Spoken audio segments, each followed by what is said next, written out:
No bairro mais oriental da capital paulista, o Museu Histórico da Imigração Japonesa no Brasil mostra a chegada dos primeiros imigrantes japoneses por aqui. É uma imersão no universo da cultura e das tradições do Japão, com muita tecnologia e interatividade. Um navio cruzando o oceano com 781 pessoas esperançosas por uma oportunidade de trabalho. Lá se vão 115 anos desde que o Kassato Maru aportou em Santos, em 1908, trazendo os primeiros imigrantes japoneses. Eles deixaram a Terra do Sol Nascente para trabalhar no Brasil, mas com a certeza de retornar ao Japão.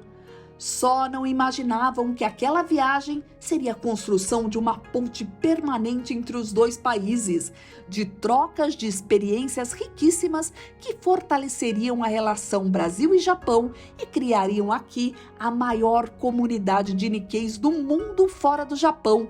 São 2 milhões de japoneses e descendentes vivendo no Brasil. É nessa imersão pelas curiosidades dos primeiros navios que aportaram em Santos com os imigrantes japoneses que começa a nossa jornada pelo Museu Histórico da Imigração Japonesa no Brasil, localizado no prédio do Bunkyo, a Sociedade Brasileira de Cultura Japonesa e de Assistência Social, no bairro da Liberdade, na capital paulista. Quem nos acompanha é o secretário-geral administrativo da entidade, Eduardo Nakashima. Na entrada do museu, uma sala introdutória com a história e os aspectos principais da cultura japonesa. Aqui, a armadura e elmo de um samurai são destaques, assim como as pinturas em rolo de papel com carpas e caligrafias. Além dessa parte introdutória, tem os primórdios, da chegada do primeiro navio com imigrante japonês em 1908, e seu primeiro período, de presença aqui no Brasil, do japonês. Um mapa mundi traça a rota dos primeiros imigrantes japoneses pelo mundo.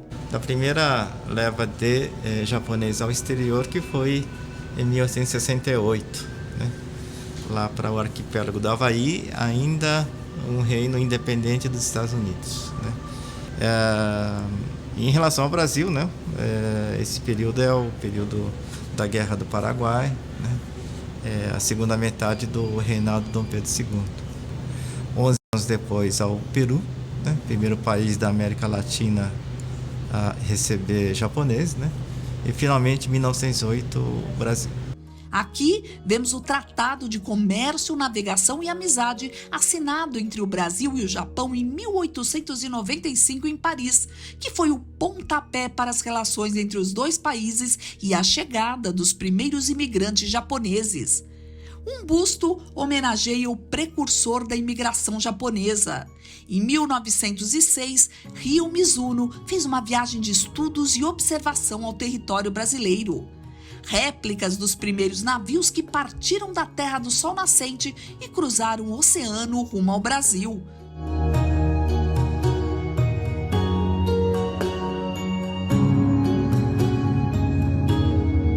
A lista dos passageiros do Kassato Maru, o passaporte de um viajante, assim como o diário de bordo escrito por Ryo Mizuno, são algumas das curiosidades expostas aqui. A bagagem dos japoneses também chama atenção. Um painel interativo mostra os primeiros 35 navios que trouxeram japoneses ao Brasil entre 1908 e 1984. Foram 260 mil pessoas. Esse número de pessoas hoje se transformou em 2 milhões de japoneses descendentes no país. Do Porto de Santos para as fazendas de café no interior paulista, a vida cotidiana de trabalho nas lavouras é retratada por meio de vídeos e objetos utilizados pelos colonos japoneses.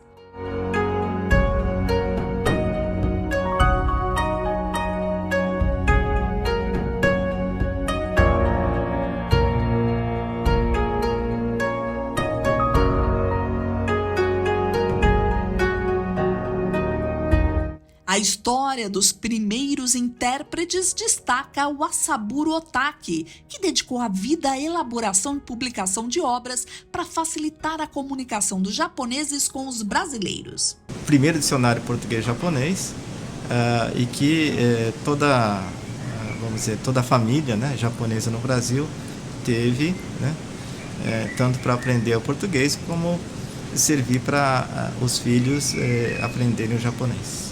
A primeira moradia dos colonos japoneses eram cabanas tradicionais da época, casas de taipa com influência cabocla e quilombola, com fogão a lenha e janelas de tábuas de madeira, mas que já traziam características culturais, como as camas, o altar religioso e os objetos pessoais, como os chinelos quadrados.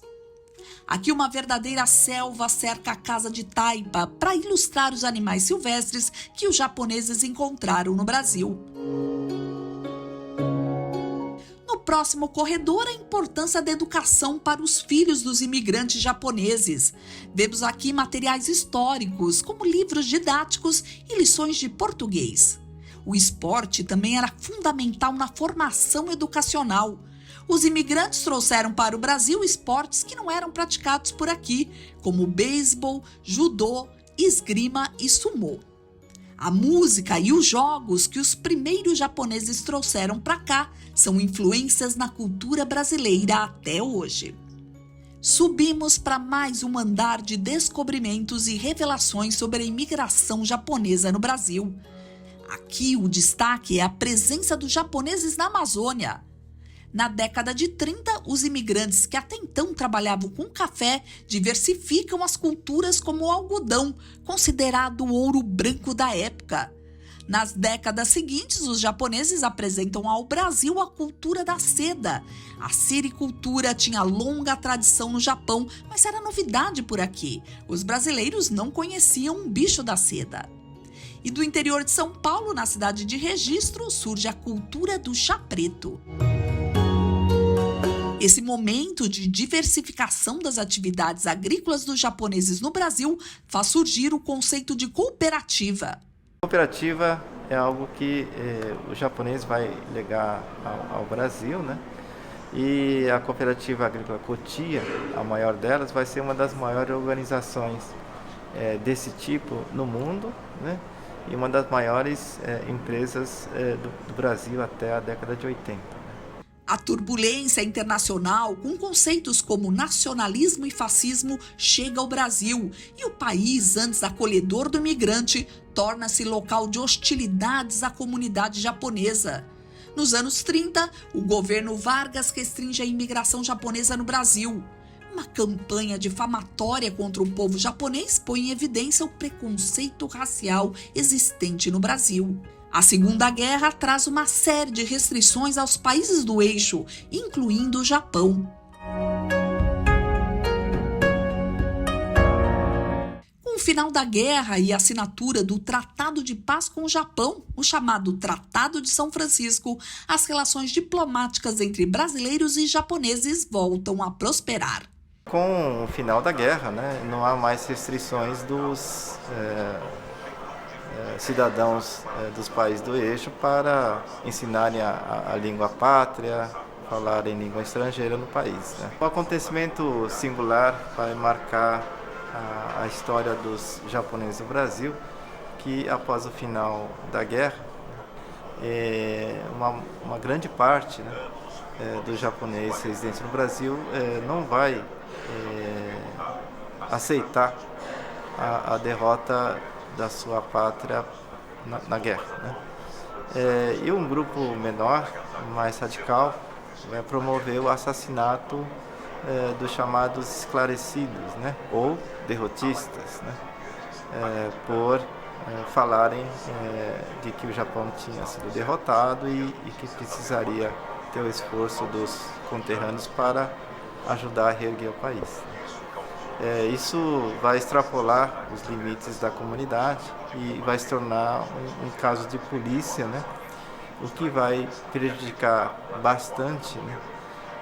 Até a aceitação do Brasil na retomada da imigração no pós-guerra. O último andar do museu retrata o período áureo das relações econômicas Brasil e Japão entre as décadas de 60 até os anos 90. Vemos, década após década, as grandes celebrações da imigração japonesa no Brasil, com visitas da família imperial japonesa. E como se deu a imigração no pós-guerra. A desestruturação da economia no Japão, causada pela guerra, e o interesse brasileiro na expansão agrícola em regiões pouco desenvolvidas voltam a impulsionar a imigração japonesa no Brasil. É a época da chegada das empresas japonesas e dos projetos de cooperação técnica e econômica entre os dois países. A ascensão dos Nikkeis fortalece a integração cultural entre Brasil e Japão. É tempo de sucesso para animes, mangás e os super-heróis japoneses. Sucesso garantido para os saudosistas de National Kid, Jaspion, Jiraiya e Ultraman.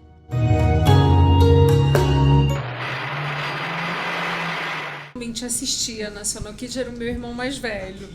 E eu lembro dele cantar, né? Ele ficava de braços abertos cantando National Loquido.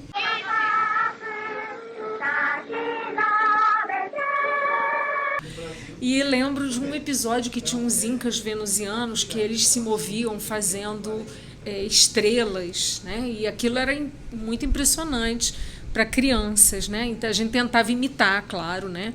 Quase sempre a gente se dava mal, acabava aprendendo. Mas era uma coisa bem interessante, era muito fora do nosso esquema de desenhos americanos, né? E eles estavam sempre lutando para salvar o mundo, né? Era muito legal, tenho lembranças muito boas. Essa proximidade com a cultura japonesa é uma constante durante toda a visita ao Museu da Imigração. Neste espaço, o visitante é convidado a replicar peças de origami segundo o exemplo exibido na tela. Ora para testar a habilidade manual e refletir sobre a chegada dos japoneses no Brasil e a trajetória de dificuldades e sucesso. Ótimo, uma experiência única. Muito bom você saber a história, né, de um outro povo, de como eles chegaram, a forma que chegaram aqui no Brasil, né? Como eles também saíram migrando, né? Foram para quase todos os estados brasileiros, né? E eles se situaram mais em São Paulo, Paraná, né? E foi muito importante, né, saber, né, o cultivo, as coisas que veio, a seda, né? Eu não sabia, né, que no caso a seda quem trouxe foi os japoneses, né, para o Brasil, né? Então eu achei bem interessante. Vale a pena vir. Uma experiência histórica bem interessante para descobrir um pouco mais sobre a cultura japonesa. Gostei bastante. Um aprendizado muito bom. Dá para entender um pouco mais sobre a arte da escrita japonesa e se arriscar a desenhar a caligrafia. Mas uma das interatividades mais apreciadas é o totem com informações sobre os imigrantes japoneses que aportaram em Santos em um dos primeiros navios que partiram da Terra do Sol Nascente. Vou digitar o nome da minha avó. Ela partiu no navio chamado Hakata-maru, 28 de abril de 1930, e que chegou em 24 de junho de 1930, ou seja, quase 2 meses de viagem. O destino é uma fazenda, aqui está em japonês, mas é Masao Sakamoto, né, na cidade de Promissão. Luiz Vada, de 63 anos, que descobriu a história da família por meio do Museu da Imigração. Estou revivendo um pouquinho da história, né, da família e um pouco da história também da cidade que eu nasci, né, inclusive até me fiz uma busca dos meus ancestrais, que foi o meu avô aqui também, que não tinha nem conhecimento dessa história dele, né? Encerrando a visita, um espaço dedicado à arte japonesa. O autor da primeira história sobre a imigração do Japão no Brasil. O artista foi responsável por ilustrar as primeiras cartilhas japonesas produzidas aqui. Ao lado, uma obra dividida em 2 painéis de mais de 7 metros de comprimento por 2 metros de largura cada uma chama atenção pela imponência e pelos detalhes dos desenhos fiéis à história dos primeiros imigrantes japoneses no Brasil. O artista Seiji Togo, aos 80 anos, retratou a saga dos pioneiros da colonização japonesa no Brasil e doou a obra para a inauguração do museu em 78. A resiliência daqueles que deixaram a terra natal para cruzar o oceano e se aventurar no trabalho do ouro negro brasileiro. O cultivo do grão escuro foi amargo para os japoneses, mas foi graças a esses pioneiros que o Brasil pôde conhecer uma das culturas mais extraordinárias do mundo e estreitar os laços com um povo paciente, perseverante, digno e, acima de tudo, cativante. Então, esse ano fazemos 115 anos, né, da imigração japonesa. O museu já tem mais de 40 anos, foi renovado nos últimos 4 anos, né, foi trazido até o presente, e ela demonstra não só a saga, né, todas as dificuldades que os pioneiros passaram para se estabelecer no Brasil e se desenvolverem, mas também demonstra as contribuições, né, que esses japoneses, mais as empresas, trouxeram para colaborar, né, com o desenvolvimento do nosso Brasil. Eu acho que é isso, né? E esperamos que mais e mais pessoas possam desfrutar, né, conhecer tudo isso e contribuir para a sua divulgação. Visitar o Museu Histórico da Imigração Japonesa no Brasil é refletir sobre o conjunto de valores milenares passados pelos japoneses para nós. Agradecer e torcer para que a amizade Brasil e Japão perdure por muitos e muitos anos. Arigatou!